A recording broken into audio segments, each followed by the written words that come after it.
যুক্তরাষ্ট্রের অন্যতম শক্তিশালী গাইডেড বোমা জিবিইউ, যা বাংকার বাস্টার নামে পরিচিত। মাটির কয়েক ফুট নিচের স্থাপনা বা সুড়ঙ্গ ধ্বংসে সক্ষম এটি। চলতি বছর ১২ দিনের ইরান ইসরায়েল যুদ্ধে ইসলামী প্রজাতন্ত্রের পারমাণবিক স্থাপনা ধ্বংসেও ব্যবহার করা হয়েছিল এটি।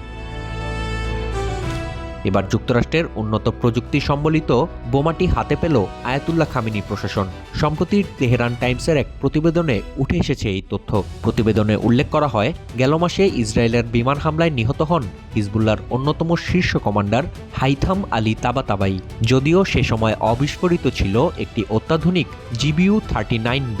জানা গেছে, বাংকার বাস্টার বোমার ছবি ও গুরুত্বপূর্ণ অংশবিশেষ তৎক্ষণাৎ ইরানকে সরবরাহ করে হিজবুল্লাহ। লেবাননের সশস্ত্র গোষ্ঠীটি বোমাটি নিষ্ক্রিয় করে এবং এর অত্যাবশ্যকীয় যন্ত্রাংশগুলো রিভার্স ইঞ্জিনিয়ারিংয়ের জন্য পাঠানো হয় তেহরানে। বিশ্লেষকরা বলছেন, এই প্রযুক্তি ইরানের ক্ষেপণাস্ত্র শক্তিকে আরও উন্নত করতে গুরুত্বপূর্ণ ভূমিকা রাখবে। ইসরায়েলি সেনাদের এমন খামখেয়ালিপনায় বিরক্ত ট্রাম্প প্রশাসন। ইতোমধ্যে বৈরুত সরকারের কাছে আনুষ্ঠানিকভাবে বোমার ধ্বংসাবশেষ ফিরিয়ে দেওয়ার দাবি জানিয়েছে ওয়াশিংটন।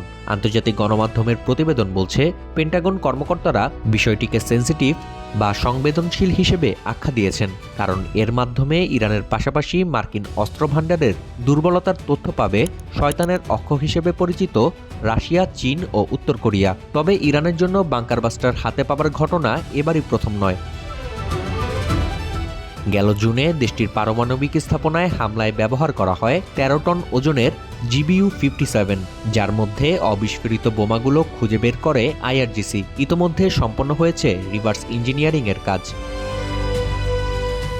যদিও ১৩ টনের জিবিইউ 57-এর চেয়ে ১২৯ কেজি ওজনের জিবিইউ 39B ইরানের জন্য অধিক কার্যকর বলে মনে করছেন সামরিক বিশ্লেষকরা, কারণ বড় বোমাটি ব্যবহারে শত্রুর আকাশসীমায় ঢুকে বিমানের মাধ্যমে হামলা চালাতে হয়। উল্টোদিকে ছোট বোমাটি মিসাইলের ওয়ারহেডে ব্যবহার করা সম্ভব।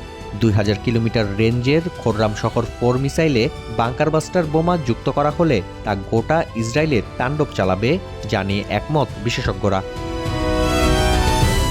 এই বোমা স্থানান্তরের বিষয়ে এখন পর্যন্ত কোনো মন্তব্য করেনি ইরান বা হিজবুল্লাহ। যদিও নির্লজ্জভাবে যুক্তরাষ্ট্রের বোমা ফেরত চাওয়ার ঘোষণা গোটা লেবাননে ক্ষোভ তৈরি করেছে। এখন দেখার বিষয়, শক্তিশালী এই বোমাকে কিভাবে কাজে লাগায় অ্যাক্সিস অফ ইভিল।